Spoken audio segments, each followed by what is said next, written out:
The purpose of the new WHO document, Maternal and Perinatal Death Surveillance and Response, MPDSR, Materials to Support Implementation, is to provide a roadmap for conducting MPDSR in clinical and policy settings.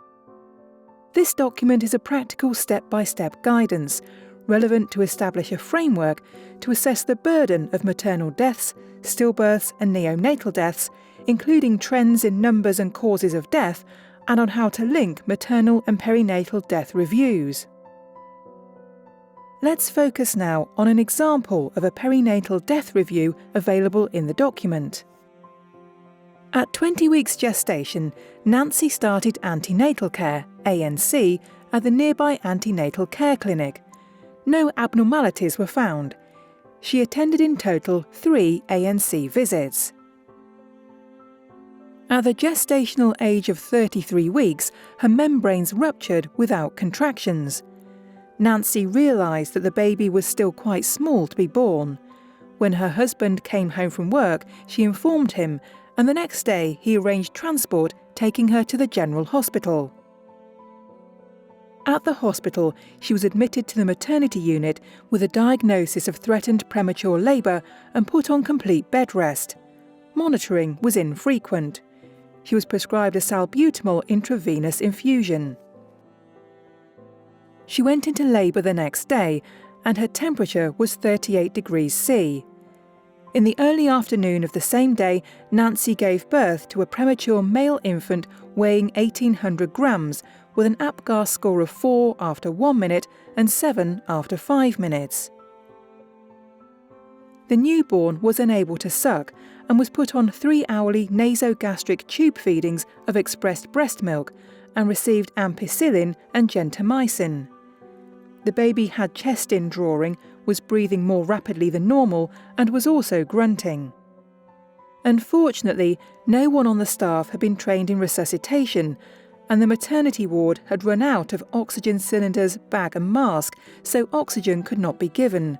At night, the baby stopped breathing. The facility MPDSR committee reviewed the death of Nancy's baby, and the modifiable factors were categorised in patient-related, provider-related and administration-related. They then identified SMART recommendations and implemented concrete actions in their facility to avoid and prevent future modifiable factors. An example of provider-related modifiable factors as one of the main problems was the absence of use of bag and mask for resuscitation.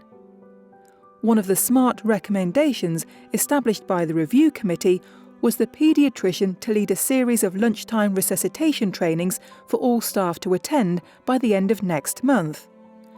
A member of the staff is in charge to follow up on availability of neonatal bags and masks and oxygen in the childbirth and postnatal units and report back at the next review meeting.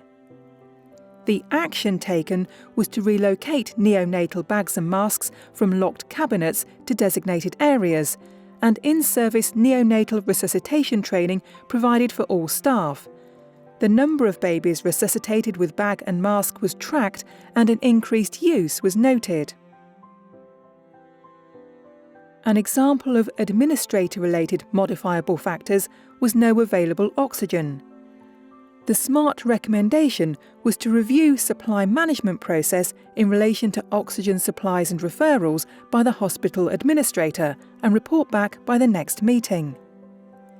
The action taken was a review of supply management process to designate emergency procedures for procurement of essential supplies, including oxygen and pulse oximetry, and a policy introduced for referral when, in extenuating circumstances, oxygen is unavailable.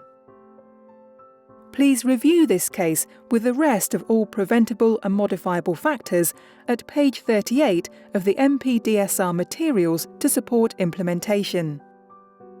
MPDSR is an essential process which can successfully lead to maternal and perinatal mortality reduction. This occurs if everyone involved plays their role as part of an interdisciplinary team where confidentiality and a no-blame culture environment is preserved.